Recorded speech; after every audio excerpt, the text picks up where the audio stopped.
बिस्मिल्लाहिर्रहमानिर्रहीम। आज हमारा नेक्स्ट ट्यूटोरियल है सी शार्प कंसोल का। ठीक है जी। तो सबसे पहले हमने पिछली क्लास के अंदर एडिशन की एडिशन सिंपल करके देखी थी कि एडिशन सिंपली किस तरह होती है, और उसके अलावा इफ एल्स हमने पढ़ी थी। ठीक है जी। तो आज की क्लास में अंदर हम देखते हैं जी क्या क्या। सबसे पहले तो मैं इस क्लास को एक्सक्लूड कर देता हूँ।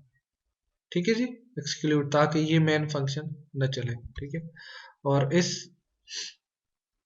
इसके अंदर एक नई क्लास बना देता हूँ। क्लास को नाम देता हूँ फॉर लूप। ठीक है जी, सही है ना, नजर तो आ रहा है ना, सही है।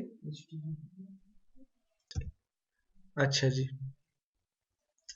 तो सबसे पहले हम वहीं से कॉपी पेस्ट कर लेते हैं ना, कि उसके अंदर जिस तरह स्टैटिक फंक्शन था। तो ये देखो, ये वाला जो मेन का फंक्शन था, ये मैं यहाँ से कॉपी कर लेता हूँ और फॉर लूप के अंदर जाकर पेस्ट कर लेता हूँ। ये ओपन हो गई बॉडी, और ये क्लोज हो गई मेन का जो फंक्शन था। ठीक है।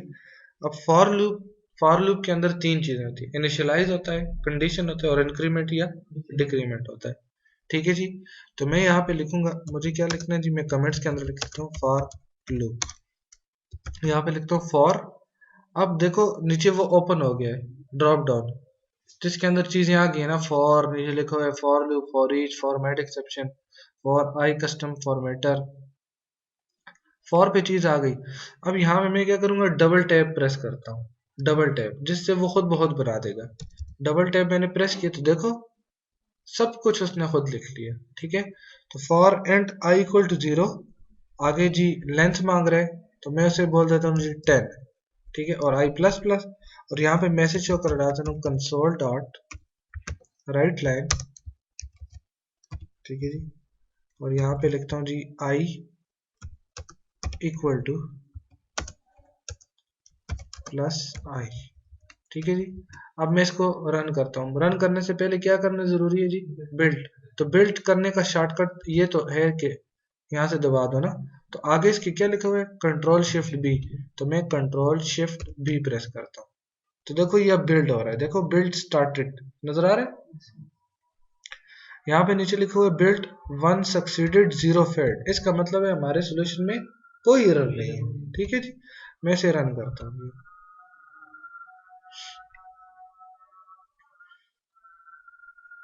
तो देखो एकदम रन हुआ और खत्म हो गया स्क्रीन ब्लिंक। क्यों? क्योंकि पास वाली कमांड नहीं लगाई हुई ना।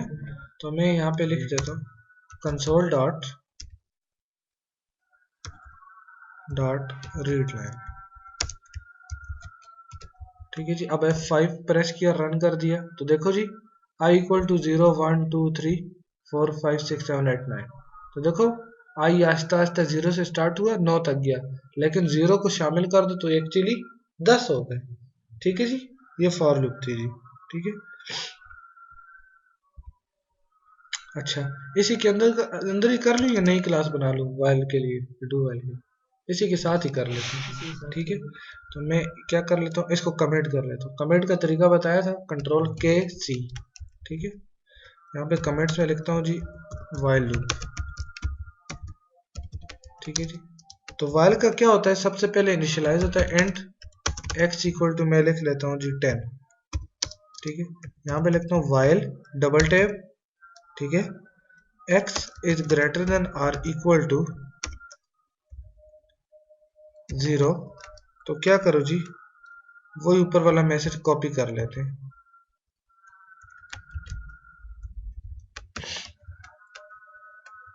और यहाँ पे x। ठीक है। अच्छा, अब ये वाली लाइन यार हमसे रह गई थी।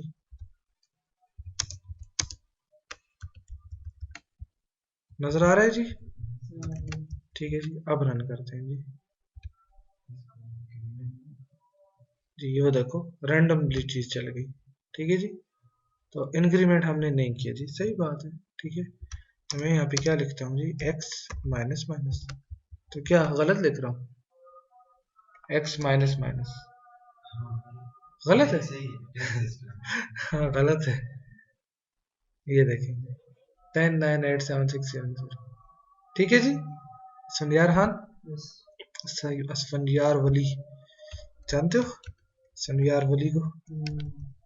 आपका हीरो है ना, पठानों का हीरो।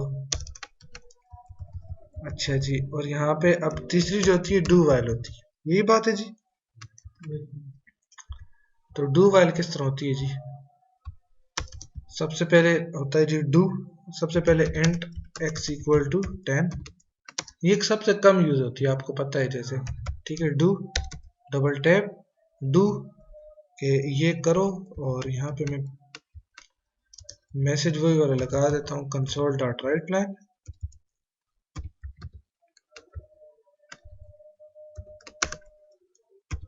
डॉट राइट लाइन, और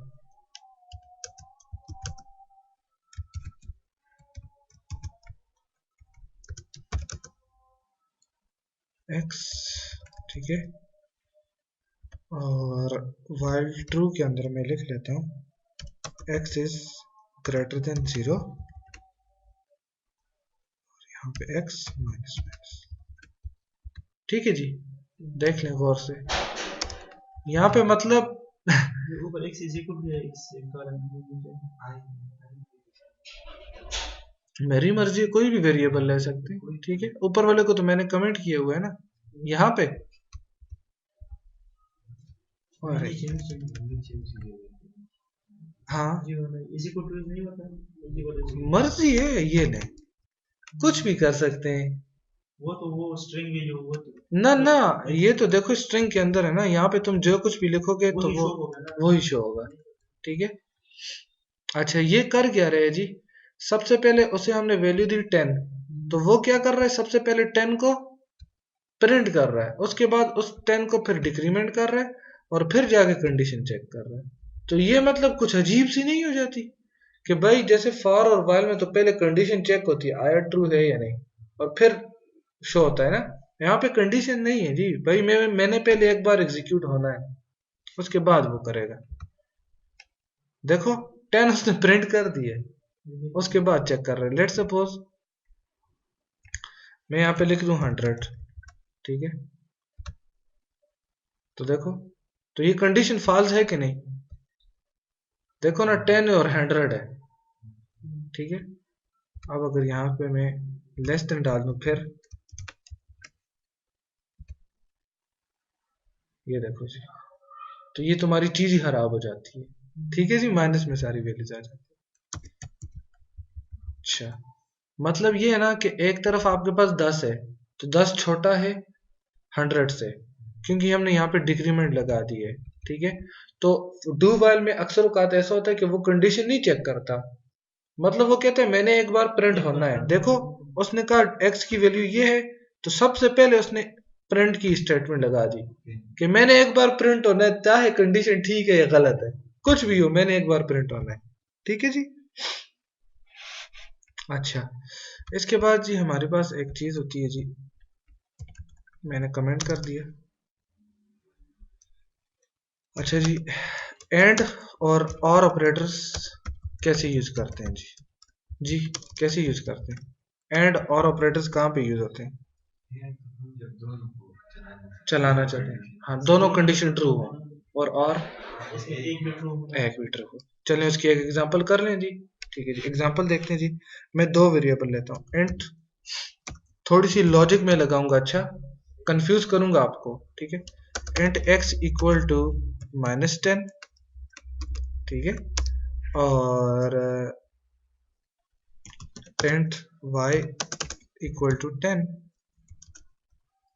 ठीक है जी। अच्छा, यहाँ पे मैं लिखता हूँ if x is greater than और equal to 0 and y is greater than और इक्वल टू 0, तो क्या कर दो जी, मैसेज शो कर दो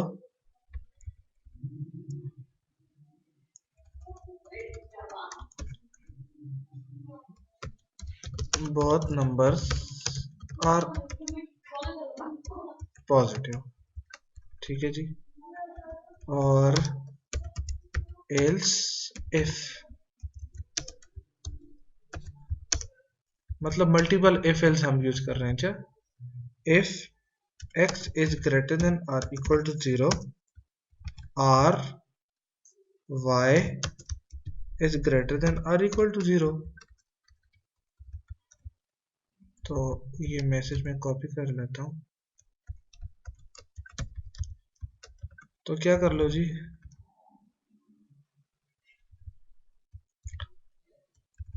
eight least one number is positive, ठीक है। और नीचे लगा देता हूं एल्स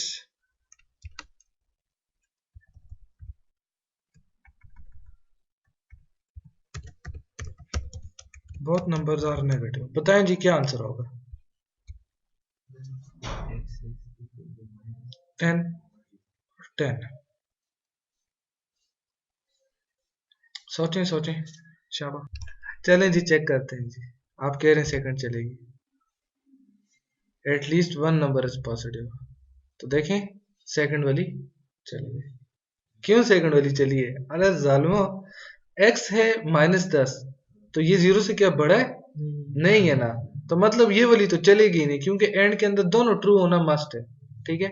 और दूसरी है x greater than or equal to 0 और y greater than or equal to 0। तो मतलब नीचे वाली, ठीक है, सही है जी। समझ आई इसकी? थोड़ी सी इसमें मैंने -10 और 10 लगा दिया, ठीक है। अच्छा जी, इसके बाद हमारे पास एक चीज होती है जी, हाँ, स्विच स्टेटमेंट्स। स्विच देखिए ही ना, स्विच केसेस, ठीक है। वीबी में आपने शायद पढ़े होंगे, ठीक है। तो स्विच के लिए मैं क्या करता हूँ जी, एक स्ट्रिंग ले लेता हूँ, स्ट्रिंग जे इक्वल टू, मैं लिख लेता हूँ जी XYZ, ठीक है जी, ठीक है जी। अब मैं यहाँ पे स्विच लगा देता हूँ, स्विच, ठीक है, स्विच ऑन जे। जाहिर सी बात है ना, मैं जे की वैल्यू पे स्विच लगा देता हूँ, ठीक है। और यहाँ पे मैं लिखता हूँ जी केस 0, यहाँ पे मैं पेस्ट कर लेता हूँ जी, और यहाँ पे लिखता हूँ जी वैल्यू इज 0, ठीक है जी। और यहाँ पे लिखा देता हूँ जी ब्रेक, ठीक है। और इसी को कॉपी पेस्ट कर लेता हूँ जी,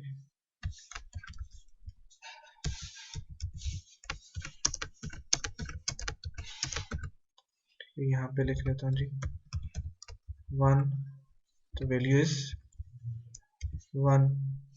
यहाँ पे लिख लेता हूँ जी 2, तो वैल्यू इज 2, ठीक है जी।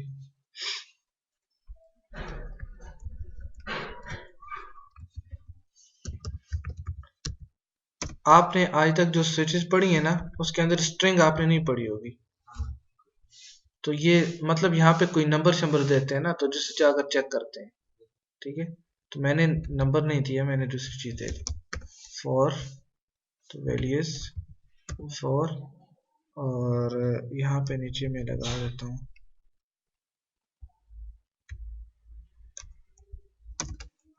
ठीक है डिफॉल्ट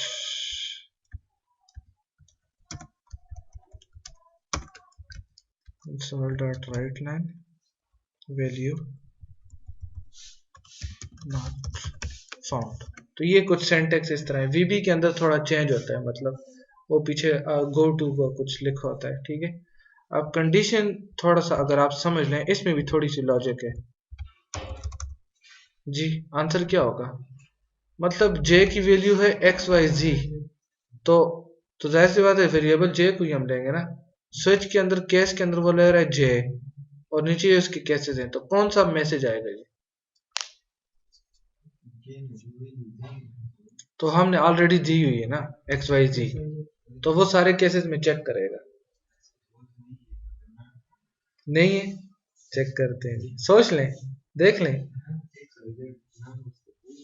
ठीक है जी, चेक करते हैं। तो मैसेज आ गया वैल्यू नॉट, जाहिर सी बात है इसमें कोई ठीक है। अच्छा अच्छा, मैं एक और तरीके स्विच स्ट्रिंग में वैसे किस लिए यूज होता है? मतलब वो मल्टीपल चेक्स होते हैं ना, ये इफ एल्स की तरह होती है। देखो ये ऊपर जो आपने इफ एल्स पढ़ी है ना, अगर 10 10 जो है वो 20 से छोटा है या बड़ा है, ठीक है, तो हम यहाँ पे एक नंबर लिख देते हैं, जैसे मैं यहाँ पे लिख दूं 10, ठीक है, तो वो इन सब के अंदर 10 चेक करेगा कि इसमें 10 है, इसमें 10 है, इसमें 10 है कि नहीं। तो जहां पे भी 10 होगा वो वाला मैसेज शो करा देगा, ठीक है।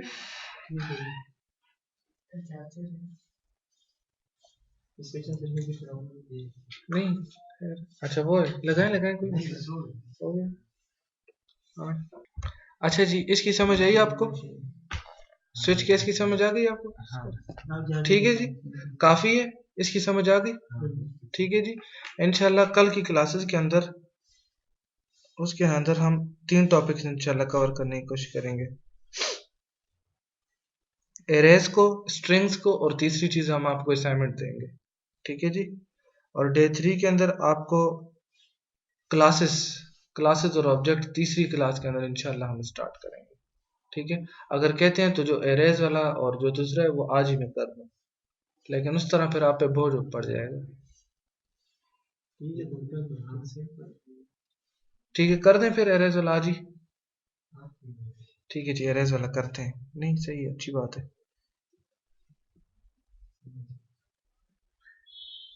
खैर इतना बड़ा नहीं है, छोटा सा। अच्छा जी, देखें,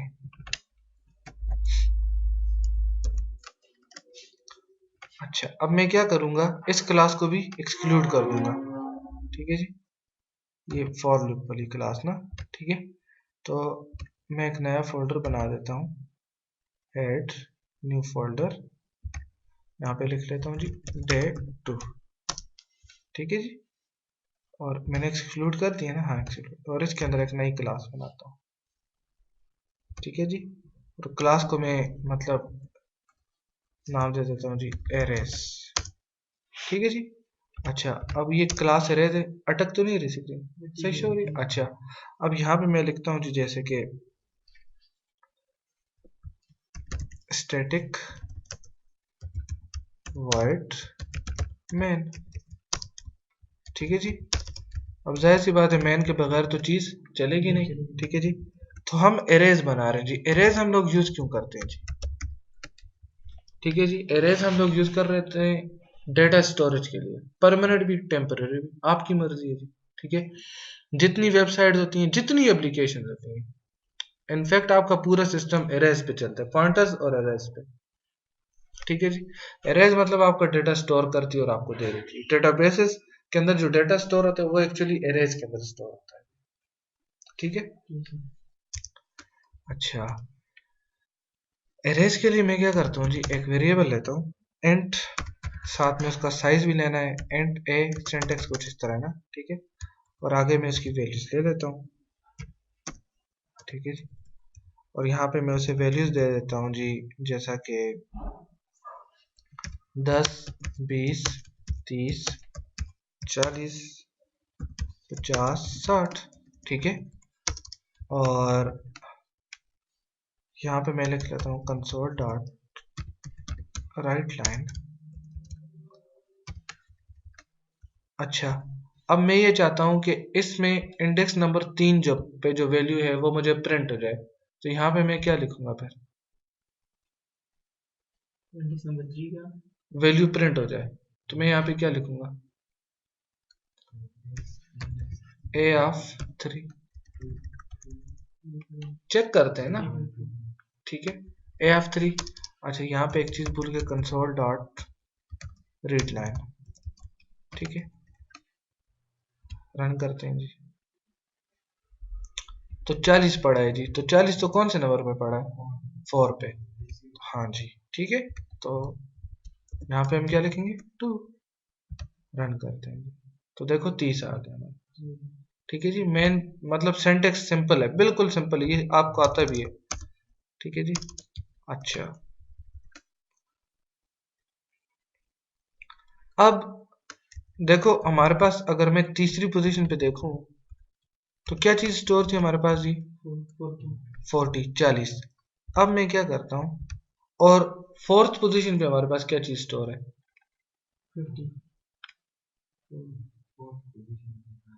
50 है, 50 है ना, और फिफ्थ पोजीशन पे 60 है।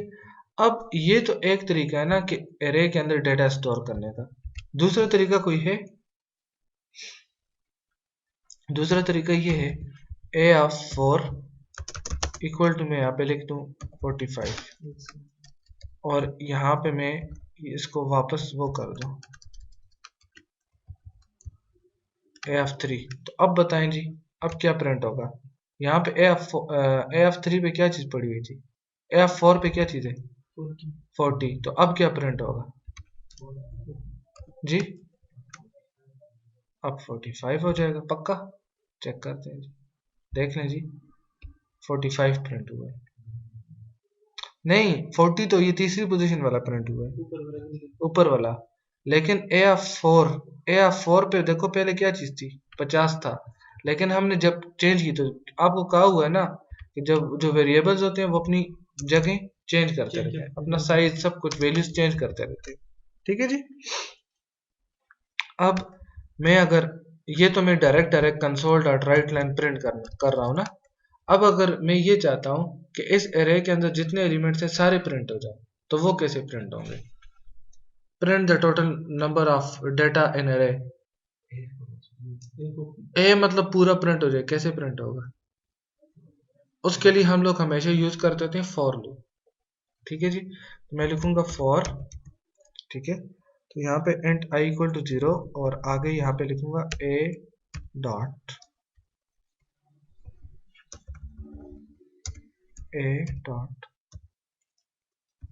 लेंथ। ठीक है, और आई प्लस प्लस, ये लेंथ, ए क्या चीज है हमारे पास? एरे है। एरे मतलब जिसके अंदर हमारा डेटा पड़ा हुआ है। लेंथ मतलब वो ऑटोमेटिकली लेंथ हमारे पास एक ऐसा फंक्शन है, देखो max length, total number of उसके अंदर जितने एलिमेंट्स है वो इसके अंदर आ जाते हैं। ठीक है, उसका प्री डिफाइंड सी शार्प का फंक्शन है। ठीक है, और यहाँ पे हम सिंपली नीचे लिख देंगे कंसोल डॉट राइट लाइन। अच्छा, यहाँ पे हम थोड़ी सी चेंजिंग करते हैं ना। ठीक है, यहाँ पे हम लिखते हैं जी डबल कोट्स, और इसके अंदर मैं लिखता हूँ जी ए ऑफ, और यहाँ पे मैं, अच्छा, डबल कोट्स दिस और कंकेटिनेशन आई। ठीक है जी, और यहाँ पे मैं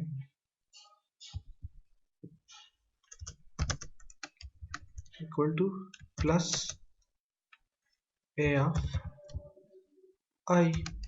है सिंपल, थोड़ा सा कंफ्यूज आपको मैंने कर दिया यहाँ पे। अच्छा, अब किया क्या है कि देखो आई की वैल्यू अगर 0 है, देखो 10 कौन से नंबर पे सेव है? 0 पे, और 20 1 पे। अगर मैं यहाँ से ये चीजें हटा दूं, मतलब ये सारी चीजें हटा दूं, तो देखो हमारे पास क्या प्रिंट होगा? 40 45 10, मतलब सबर मैं ऊपर वाला कमेंट कर देता हूँ, ये वाला ही कमेंट कर देता हूँ, और ये वाला भी। अब देखना 10 20 30 40 45 60, ठीक है, 50 गायब हो गया, उसकी जगह 45 आ गए, एरे के अंदर ही है ना। ठीक है, लेकिन अब मुझे ये नहीं पता चल रहा कि ये कौन कौन से इंडेक्स नंबर्स पे है। तो इंडेक्स नंबर्स के लिए मतलब जो इसके इंडेक्स नंबर है वो किसके अंदर है? आई के अंदर। ठीक है, मतलब आई 0 से स्टार्ट हो रहा है और जितनी उसकी लेंथ है। ठीक है, तो उसके लिए मैं क्या करता हूँ जी, उसके साथ लिख देता हूँ, मतलब ए के अंदर जो आई की वैल्यू है, तो देखो आई को मैंने क्या किया, उसके अंदर डाल दिया, कन्केटिनेट कर दिया। ठीक है जी, अब चेक करते हैं जी, ये देखो जी, ए ऑफ 0, 0 की पोजीशन पे क्या है 10, एरे की 1 के इंडेक्स नंबर पे क्या है जी 20 30, इस तरह। समझ आई जी? क्योंकि देखो पहले क्या चीज स्टोर थी 50, लेकिन बाद में हमने 45 स्टोर कर दी। अब देखो अगर इसके बाद मैं दोबारा यहाँ पे इसी को कॉपी करके नीचे लिख दूं 55, तो अब कौन सी वैल्यू प्रिंट होनी चाहिए? ये देखो, चेक करते हैं, तो वो देखो जी 55, ये नजर आ रहा है। तो मैंने क्या कहा कि वेरिएबल्स अपनी जगह चेंज करते रहते हैं, ठीक है जी। इससे ये जो चेंज होगा वो तो एरे के साइज के फर्क नहीं पड़ेगा। ना ना, साइज का क्या फर्क पड़ेगा? साइज तो वही है। साइज तो वो ऑटोमेटिकली जितना बढ़ता जा रहा है वो होता जाता है, जितना डाटा ज्यादा करोगे उसका साइज बढ़ता जाएगा, ठीक है जी। अच्छा, आपने कभी फॉर ईच लूप पढ़ी है जी? For each loop, each loop की नाम तो सुना है। फॉर ईच लूप इस तरह होता है ना कि फेसबुक है जी, फेसबुक पे बंदे आ रहे हैं, रजिस्टर हो रहे हैं जी, तो क्या उन्होंने फॉर लूप लगाई होगी कि भाई आज की तारीख में, फॉर लूप के अंदर तो तुम्हें उसको मैक्सिमम लेंथ देनी पड़ती है ना, जैसे यहाँ पे उसने मैक्सिमम लेंथ गेट कर दी ना, ठीक है। तो जैसे मैं कहता हूँ जी आज के दिन सिर्फ 100 बंदे ही रजिस्टर होगा, मतलब अकाउंट बनाएगा, 100 से ज्यादा नहीं बना सकता, तो ये तो गलत बात है फिर ना। फेसबुक पे तो डेली के हिसाब से बहुत अनलिमिटेड होते हैं। तो देखो जैसे मैं कहता हूँ इस टोकरी के अंदर से 100 मतलब बंदों को तुम ले आओ, 100 डेटा गेट करो, तो उसके लिए तो तुम फॉर ईच, मैं कहता हूँ फॉर ईच इसके अंदर जितना डेटा है सारा उठा के ले आओ। फॉर ईच का मतलब ये कि लेट सपोज मैं कहता हूँ मेरी डेटाबेस के अंदर 1000 रिकॉर्ड है, तो मैं यूज करूंगा फॉर लूप कि हाँ भाई 1000 रिकॉर्ड उठा के ले आओ। लेकिन फॉर ईच का यूज करने का मतलब क्या होता है कि जितने रिकॉर्ड भी उसके अंदर है सारे उठा के ले। तो फॉर ईच हम यूज कैसे करते हैं? हम लिखेंगे फॉर ईच, फॉर ईच, तो ये उसने खुद बहुत अंदर देखो बना लिया, ठीक है जी। तो हमारी एरे का डेटा टाइप कौन सा है? एंड। तो हम देखो ये भी उसकी क्लोजिंग, ओपनिंग और क्लोजिंग, तो इसके अंदर हम लिखेंगे एंड, एक वेरिएबल बनाते हैं वार, ठीक है, एन ए, एंड वार एन ए। हमने क्या किया, ए क्या है हमारी एरे, एरे के अंदर जितना डेटा है वो हमने किस वेरिएबल के अंदर स्टोर कर दिया, वार के अंदर। और यहाँ पे हम क्या लिखते हैं, कंसोल डॉट राइट लाइन, तो यहाँ पे लिख लेते हैं वार, बस। तो अब देखना, अच्छा इसको मैं एक काम करता हूँ, यहाँ पे एक लाइन लगा लेते हैं, इनके दरमियान पता लग जाए ना।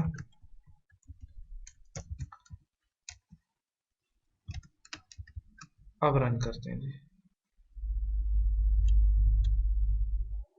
ये देखें, तो ऊपर वाला फॉर लूप वाला किस्सा है और नीचे वाला फॉर ईच वाला। तो फॉर ईच ने क्या किया, एरे के अंदर जितना डेटा है सारा उठा के ले आया। समझ आई जी? ठीक है।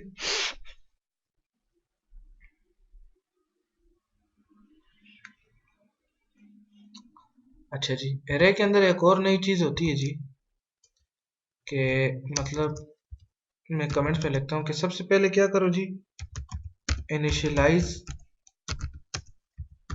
Array and then assign values. ये काम हम कैसे करेंगे जी, कि सबसे पहले एरे को इनिशियलाइज करो और उसके बाद उसके अंदर वैल्यूज डालो। तो वो हम कैसे करते हैं जी, हम लिखते हैं जी int x equal to new, और तरीके किधर चले गए, int x equal to new int 6। बात एक ही है कि नहीं? देख लो, मतलब ये काम, ये जो 6 इधर लिखा है ये हम इसके अंदर लिख लें तो बात वही हो जाती है।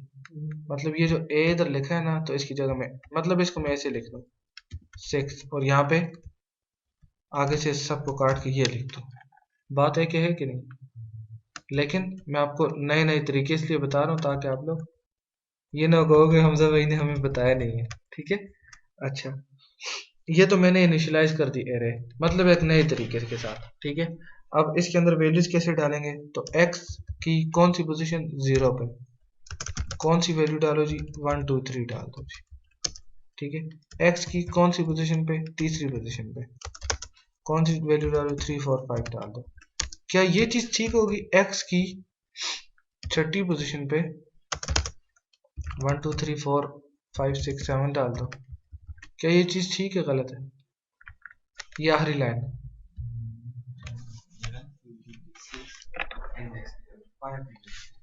हाँ, उसके अंदर टोटल मतलब वैल्यूज 6 हैं, लेकिन इंडेक्स नंबर तो 5 तक जा रहा है, 6 तक तो नहीं जा रहा। तो ये चीज फिर क्या है, गलत है। तो हम क्या कर देते हैं जी, इसको कमेंट कर देते हैं, हमारा क्या जाता है, मतलब समझ तो आ गई ना। देखो पहले हमने क्या किया, एरे को इनिशियलाइज किया और उसके बाद उसके अंदर वैल्यूज डाल दी, ठीक है। अब हम इसको प्रिंट करते हैं, तो प्रिंट करने का वही तरीका same to same, for each लगाते हैं जी, कॉपी पेस्ट करते हैं यहाँ पे, ठीक है। और फॉर वार इन, अब एरे का नाम क्या है, x। देखो ना, ये नई एरे है, वो पुराना वाला किस्सा था, ठीक है। तो अच्छा, ये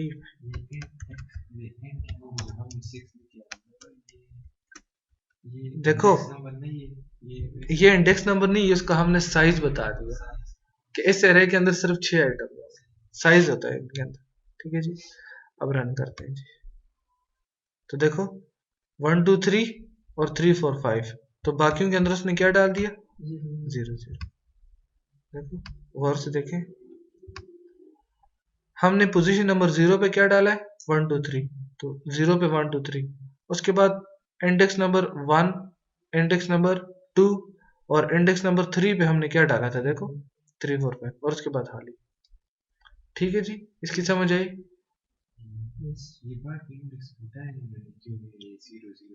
तो जाहिर सी बात है, हमने उसके अंदर वैल्यूज ही नहीं डाली ना। देखें अब मैं उसके उनके अंदर वैल्यूज डाल रहा हूँ ना। जब भी एरे के अंदर अगर 5 आइटम्स हैं, पांचों के पांचों तुम हाली छोड़ दो ना, तो उसके अंदर ऑटोमेटिकली 0 इंसर्ट हो जाता है कि भाई इसने कुछ इंसर्ट ही नहीं किया, ठीक है।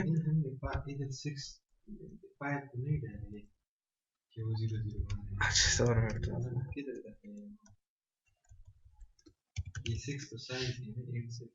देखें जरा गौर से देखें ना, 1 2 3 4 5 6 है कि नहीं, तो 0 1 2 3 4 5, हमने 0 पे 1 2 3 डाला, ये आ गया। फिर 3 पे 0 1 2 3 पे क्या डाला है, 3 4 5, तो आ गया, तो बाकी में 0 इंसर्ट हो गया, ठीक है जी। अब अगर बाकियों में डेटा डालें तो बाकियों में भी आ सकते, देखिए मैं इनको अनकमेंट कर देता हूँ, ठीक है। और इसको मैं कह देता हूँ 3, और इसको मैं कह देता हूँ 2, इसको मैं कह देता हूँ 4, इसको मैं कह देता हूँ 5, तो अब उसके अंदर भी डाटा आ जाएगा, देखना। ये लें जी, तो 2 अभी तक खाली है, ये वाली क्यों खाली है, क्योंकि इंडेक्स नंबर 1 पे हमने अभी तक कुछ नहीं डाला, देखें। तो अगर डाल दूं तो वो भी भरी जाएगी, ठीक है जी। इस चीज की समझ आ गई, कोई सवाल है तो पूछ लें, ठीक है जी। काफी आज के लिए इतना, ठीक है जी।